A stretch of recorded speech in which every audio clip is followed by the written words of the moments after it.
অসম্ভব সুস্বাদু ঝিঙ্গের এই রেসিপিটি বাড়িতে একবার ট্রাই করে দেখুন। যারা ঝিঙ্গে খেতে পছন্দ করে না তারাও দেখবেন চেয়ে চেয়ে খাবে। খেতে খুবই সুন্দর হয় আর বানানো খুবই সহজ।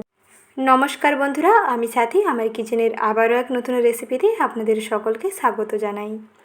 ঝিঙ্গে দিয়ে তৈরি এই রেসিপিটি বাড়িতে একবার ট্রাই করে দেখুন, খেতে দেখবেন দারুণ লাগবে। গরম ভাত রুটি সবের সঙ্গে দারুণ জমে যাবে। প্রথমে নিয়ে নিয়েছি ঝিঙ্গে। যদি বড় হয় তাহলে এটাকে 3 ফালি করবেন, আর যদি এরকম একটু মিডিয়াম সাইজের হয় তাহলে 2 ফালি করে কেটে নিতে হবে। দেখুন এই রকম যদি সাইজের ঝিঙ্গেগুলো হয় তাহলে এটাকে 2 ফালি করতে হবে। দুটো টুকরো করে নিলাম, তারপরে এর গায়ের খোসাটাকে ছাড়িয়ে নিচ্ছি। একটা পিলার দিয়ে ঝিঙ্গের খোসাটাকে প্রথমে ভালো করে ছাড়িয়ে নিয়ে তারপরে ঝিঙ্গেটাকে আবারও 2 ফালি করে কাটতে হবে। আমি স্টেপ বাই স্টেপ ভিডিওতে দেখিয়ে দিচ্ছি, ভিডিওটা কোথাও স্কিপ না করে শেষ পর্যন্ত দেখে নেওয়ার অনুরোধ থাকলেও আশা করি খুব ভালোভাবে বুঝতে পেরে যাবেন। আর কয়েকটা সিক্রেট টিপস শেয়ার করলাম, এই টিপস দিয়ে বানিয়ে ফেলুন, দেখুন খেতেও দারুণ হবে, খুবই টেস্টি হবে। ঝিঙ্গের খোসাটা দেখুন ভালোভাবে ছাড়িয়ে নিয়েছি। এখন এই ঝিঙ্গেগুলোকে 2 টুকরো করে কেটে নিতে হবে। লম্বা করে 2 ফালি করে কাটতে হবে, দেখিয়ে দিচ্ছি দেখুন ঠিক এইভাবে করে কাটতে হবে। প্রতিটা ঝিঙ্গেকে এই রকম 2 টুকরো করে কেটে নিয়েছি। আর ঝিঙ্গেগুলো এরকম একটু পুরু থাকবে, পুরু থাকলে এটা খেতে ভালো লাগবে। এখন এর মধ্যে যে শাঁস এবং বীজগুলো আছে এগুলোকে বের করে নিতে হবে। একটা চামচ দিয়ে কাজটা করে নেবেন, অনেক সহজ হয়ে যাবে। চামচ দিয়ে এইরকম প্রথমে একটা শেপ দিয়ে নেবেন, তারপরে চামচের পেছনটা দিয়ে টান দিলে দেখবেন সহজে এর মধ্যে শাঁস এবং বীজটা বেরিয়ে যাবে।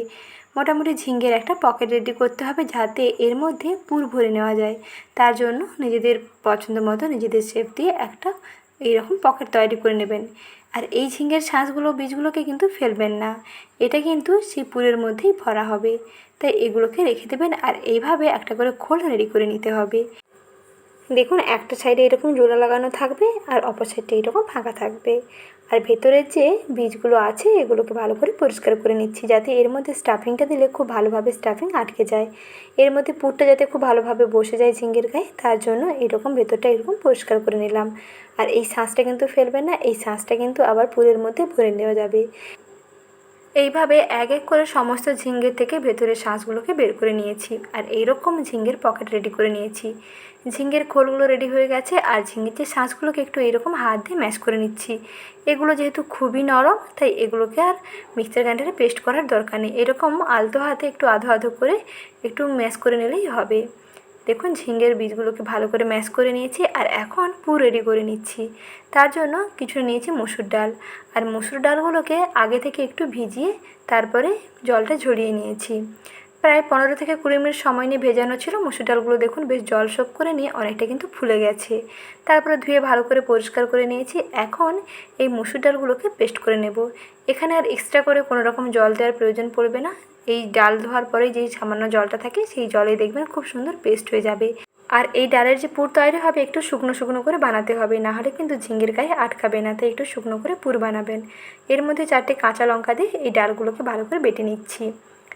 ডালের পেস্ট একেবারে রেডি। এখন ডালের পেস্টে একটি বাটির মধ্যে নিয়ে নিচ্ছি। এর সঙ্গে কিছু মশলা মিশিয়ে নেব।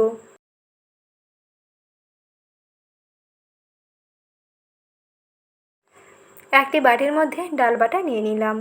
এখন এর মধ্যে প্রথমেই দিয়ে দিচ্ছি পেঁয়াজ কুচি, তারপরে দিচ্ছি কাঁচা লঙ্কা কুচি। যেহেতু এর মধ্যে আগে থেকে কাঁচা লঙ্কা দিয়ে বাটা হয়েছে তাই এখানে একটু কাঁচা লঙ্কার পরিমাণটা কম দিলাম। যদি ঝাল বেশি পছন্দ করেন তাহলে অবশ্যই একটু বাড়িয়ে দিতে পারেন। তারপরে এর মধ্যে হলুদ গুঁড়ো এবং সামান্য লবণ আর দিলাম গোটা জিরে। এখন সব কিছুকে ভালো করে মিশিয়ে নেব। আর শুধু এই পুরটা দিয়েও বানাতে পারেন, আর না হলে ঝিঙ্গের শাঁস এবং বীজগুলো যে বের করে ম্যাশ করে নিয়েছিলাম সেগুলো এর সঙ্গে মিশিয়ে একসঙ্গে পুর তৈরি হয়ে যাবে।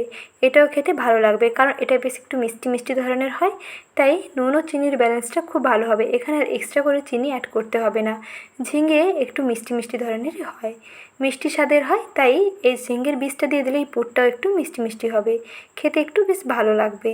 তারপরে দেখুন ঝিঙ্গের যে পকেটগুলো রেডি করে নিয়েছিলাম খোলগুলোর মধ্যে অল্প 1 চিমটে লবণ ছিটিয়ে দিলাম, যাতে এর মধ্যে বেশ লবণটা ভালোভাবে মিশে যায়। নাহলে শুধু শুধু ঝিঙ্গেগুলো ভাজলে হয়তো কেমন লাগতে পারে। হলুদটা দেবেন না, হলুদটা দেওয়ার সঙ্গে সঙ্গে দেখবেন বেশ তাড়াতাড়ি কালার চেঞ্জ হয়ে যাবে, বেশি পুড়ে যাবে, লালচে হয়ে যাবে। তার থেকে যদি হলুদ না দিয়ে শুধু লবণটা দিয়ে মিশিয়ে নেন তাহলে দেখবেন দেখতেও ভালো লাগবে আর খেতেও দেখবেন দারুণ লাগবে। তৈরি করে নেওয়া ঝিঙ্গের খোলগুলোর মধ্যে এইরকম পুরটাকে ভরে নিচ্ছি। এক এক করে সমস্ত ঝিঙ্গের মধ্যে পুরটাকে ভরে নিতে হবে। 1 থেকে 2 চামচ পুর দিয়ে এরকম একটু ঠেসে ঠেসে ভরে নেবেন। আর ভরে নেওয়ার সঙ্গে সঙ্গে কিন্তু ভেজে নিতে হবে, যেহেতু এর মধ্যে লবণ দেওয়া আছে। লবণ দেওয়ার পরেই কিন্তু ঝিঙে থেকে একটা জল ছাড়তে শুরু করে, আর ঝিঙেগুলো কিন্তু বেশ নরম হয়ে যায়। তাই স্টাফিংটা ভরে নিয়ে তারপরে তেলের মধ্যে ভেজে নিতে হবে। এই রকম পুর ভরে নিয়ে কিন্তু বেশিক্ষণ রাখবেন না, তাহলে কিন্তু ঝিঙে থেকে যে জল ছাড়বে তাতে কিন্তু পুরটা বেরিয়ে যাবে। ঝিঙের গায়ে আর পুরটা ভালোভাবে আটকাবে না। তাই যখনই ঝিঙের এই খোলের মধ্যে পুর দিয়ে ভরে নেবেন তারপরেই কিন্তু ভেজে নেবেন। সমস্ত ঝিঙের খোলের মধ্যে দেখুন পুর ভরে নিয়েছি। এখন এগুলোকে শুধু ভেজে নেওয়ার পালা। তার জন্য কড়াইতে সাদা তেল গরম করতে বসিয়ে দিয়েছি, আর তেল ভালোভাবে গরম হয়ে গেছে। এখন পুর ভরে নেওয়া ঝিঙেগুলোকে তেলের উপরে দিয়ে দিচ্ছি। আর যেই দিকটাতে পুর ভরা থাকবে সেই দিকটা প্রথমে কড়াইয়ের তলার দিকে দেবেন, কারণ কড়াইতে যেহেতু তেলটা বেশ ভালোভাবে গরম করা হয়ে আছে, সেই গরম তেলের ওপরে এই ডালের পুরটা দেওয়ার সঙ্গে সঙ্গে দেখবেন ডালের পুর জমাট বাঁধতে শুরু করবে। একটি ঢাকনা দিয়ে একটুক্ষণ ঢেকে দেবেন, দেখবেন কালারটা অনেকটা চেঞ্জ হয়ে যাবে। তারপরে একটু এরকম উল্টে নেবেন। সমস্ত ঝিঙেগুলোকে উল্টে দিয়ে তারপরে আবার একটু ঢাকনা দিয়ে ঢেকে দেবেন। আবার অপর পাশটা হতে একটুক্ষণ সময় লাগবে। আর যেহেতু প্রথমে এদিকটা দেওয়া হয়েছিল, দেখুন ডালের পুরটা কিন্তু বেশ ভালোভাবে সেট হয়ে গেছে। আর কিন্তু পুরটা ফেটে যাওয়ার কোনো রকম ভয় নেই। পুর ফেটেও বেরিয়েও যাবে না, আর বেশ সুন্দরভাবে দেখবেন ভাজা হয়ে যাবে। আর ঝিঙেগুলো তেলে দেওয়ার পরে দেখবেন বেশ নরম হয়ে যাবে। তাই গ্যাসের আঁচটা একেবারে কমাবেন না। গ্যাসের আঁচটা যদি একেবারে কমিয়ে দেন তাহলে কিন্তু এগুলো আবার বেশি নরম হয়ে যাবে। তাই উল্টাতে গেলেই কিন্তু ভেঙে যাবে, নাহলে পুরটা হয়তো একটু ফেটে বেরিয়ে যেতে পারে। তাই পুরটা যাতে ঝিঙের মধ্যে ভালোভাবে আটকে থাকে, তাই গ্যাসের আঁচটা মাঝামাঝি রাখবেন, একেবারে কমাবেন না। গ্যাসের আঁচটা মাঝামাঝি রেখে একটুখানি এরকম চেপে চেপে ওপর নিচে করে ভেজে নেবেন। দেখবেন বেশ মুচমুচে হয়ে যাবে ঝিঙেগুলো। দেখুন এই পাশের কালারটা মোটামুটি একটু চেঞ্জ হয়ে আসছে। আরও একটুক্ষণ সময় নিয়ে ভেজে নিচ্ছি। যখন দেখবেন দুই দিকের কালারটা বেশ সুন্দর চেঞ্জ হয়ে যাবে, আর এই যে ডালের পুরটা বেশ সুন্দর লালচে কালার হয়ে যাবে, আর দেখেই বুঝতে পারবেন যে বেশ মুচমুচে হয়েছে, তাহলেই বুঝতে পারবেন যে ভেতর থেকে খুব সুন্দরভাবে ভাজাও হয়ে গেছে। তারপরে গ্যাসের আঁচটাকে কমিয়ে দিচ্ছি। এই পর্যায়ে ভেজে নেওয়ার পরে গ্যাসের আঁচটাকে একটু কমিয়ে দেবেন। একটুক্ষণ কমিয়ে দিয়ে একটুক্ষণ সময় নিয়ে ভেজে নেবেন, তাহলে ভেতর থেকে খুব সুন্দরভাবে ভাজা হয়ে যাবে। কিছুক্ষণ সময় নিয়ে ভেজে নেওয়ার পরে দেখুন প্রতিটা ঝিঙে বেশ সুন্দরভাবে মুচমুচে হয়ে গেছে, আর কালারটাও বেশ সুন্দর চেঞ্জ হয়ে গেছে। এখন এগুলোকে কড়াই থেকে তুলে নিচ্ছি, একটি প্লেটে সার্ভ করে নিচ্ছি। আর ঝিঙের এই পকোড়া কিংবা পুরভরা ঝিঙের ভাজা একবার খেতে পারেন। যারা ঝিঙে খেতে পছন্দ করে না কিংবা ঝিঙে একেবারেই অপছন্দের জিনিস, তাদেরও দেখবেন এটা খুবই প্রিয় লাগবে। গরম ভাতের সঙ্গে তো দারুণ লাগবে, আর শুধু খালি মুখেই খেতে পারবেন। ঝিঙ্গে ও মসুর ডালের এই ইউনিক রেসিপিটি ভালো লেগে থাকলে ভিডিওটিতে প্লিজ লাইক করবেন।